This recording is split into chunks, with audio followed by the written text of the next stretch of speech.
నేను క్లియర్గా ముఖ్యమంత్రి అయిన రోజు నుంచి కూడా నా స్టాన్స్ ఒకటే ఉంది. ప్రభుత్వం నుంచి అయితే మా కేంద్ర ప్రభుత్వం ఏ నిర్ణయం తీసుకుంటుందో దానికి కట్టుబడి ఉంటాము. పార్టీ నుంచి అయితే మా కేంద్ర నాయకత్వం హైకమాండ్ ఏ నిర్ణయాన్ని చెప్తారో దానికి కట్టుబడి ఉన్నానని స్పష్టంగా నేను అసెంబ్లీలోనే ఈ మాట చెప్పాను. నాది ఎప్పుడు నా మాట మారలేదు, నా తీరు మారలేదు, దానికే కట్టుబడి. తెలంగాణ అంశం అంత సులువైన అంశం కాదు, మనందరికీ తెలుసు. 50 సంవత్సరాల నుంచి ఈ సమస్య ఉంది. దాన్ని పరిష్కారం చేసేదానికి వారు తీవ్రంగా ఆలోచన చేస్తున్నారు. వారు త్వరలో నిర్ణయం చేయాలని కూడా మేము కూడా కోరుతున్నాం. కాంగ్రెస్ పార్టీ నుంచి, ప్రభుత్వం నుంచి కూడా కోరుతున్నాం. మరి జై తెలంగాణ కాదని మనం ఏమన్నా చెప్పినామా? అందరూ జై తెలంగాణనే.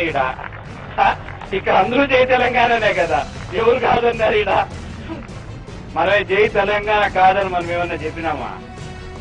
అందరూ జై తెలంగాణనే. ఇక్కడ అందరూ జై తెలంగాణనే కదా, ఎవరు కాదన్నారు ఈడ? తెలంగాణ నా చేతిలో లేదు మిత్రమా. తెలంగాణ కేంద్రం నిర్ణయం తీసుకున్న తర్వాత ఖచ్చితంగా కేంద్రం ఏ నిర్ణయం తీసుకుంటే అది పాటిస్తాం ఈ రాష్ట్ర ప్రభుత్వం చేస్తుందనేది సభాముఖంగా తెలియజేస్తూ, తీవ్రమైన ఇబ్బంది పరిపాలనలో కానీ లేక అన్ని కార్యక్రమాల్లో మనకు ఇబ్బందికరమైన పరిస్థితి ఏర్పడి ఒక పరిస్థితికి వచ్చింది.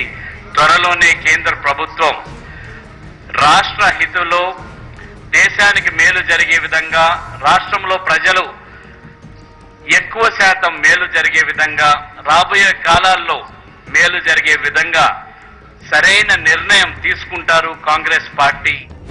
తెలంగాణ అంశం కేంద్ర ప్రభుత్వం నిర్ణయం తీసుకునేటప్పటి వరకు మనం ఓపికగా ఉండాల్సిన అవసరం ఖచ్చితంగా ఉంది.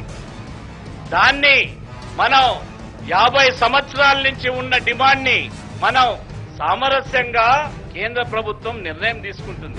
మనం ప్రజా ప్రతినిధులుగా ఉన్నప్పుడు మనకు ఒక బాధ్యత ఉంటుంది. ఆ బాధ్యతని విస్మరించి మనం ఏ విధంగా అంటే ఆ విధంగా మాట్లాడేది మంచిది కాదు. మన హద్దులు, మన ప్రాంతం పైన, ఎవరి ప్రాంతం పైన వారికి అభిమానం ఉండొచ్చు, కానీ హద్దులు మీరి మాట్లాడి రెచ్చగొట్టే విధంగా, వేరే వాళ్ళని కించపరిచే విధంగా మాట్లాడొద్దని అందరినీ కోరుతాం. తెలంగాణ సమస్య కేంద్రంలో కేంద్ర ప్రభుత్వం దగ్గర ఉన్నది.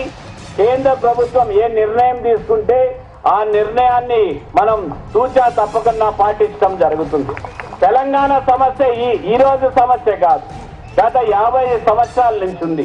కేంద్ర ప్రభుత్వం నిర్ణయం తీసుకున్నప్పుడు అది ఏ నిర్ణయం అయినా కూడా మనం పాటించడం జరుగుతుంది. సీమాంధ్ర ప్రాంతంలో దగ్గర అందరూ కూడా ఒక అభిప్రాయంతోనే ఉన్నారు, కలిసి ఉండాలనే అభిప్రాయంతోనే ఉన్నారు.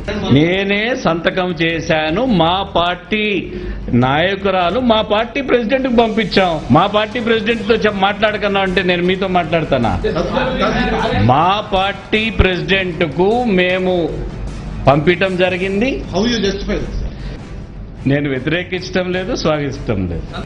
ఇప్పుడు ఉన్న సమస్యల కంటే విభజిస్తే సమస్యలు ఎక్కువ వచ్చే పరిస్థితులు ఉన్నాయి.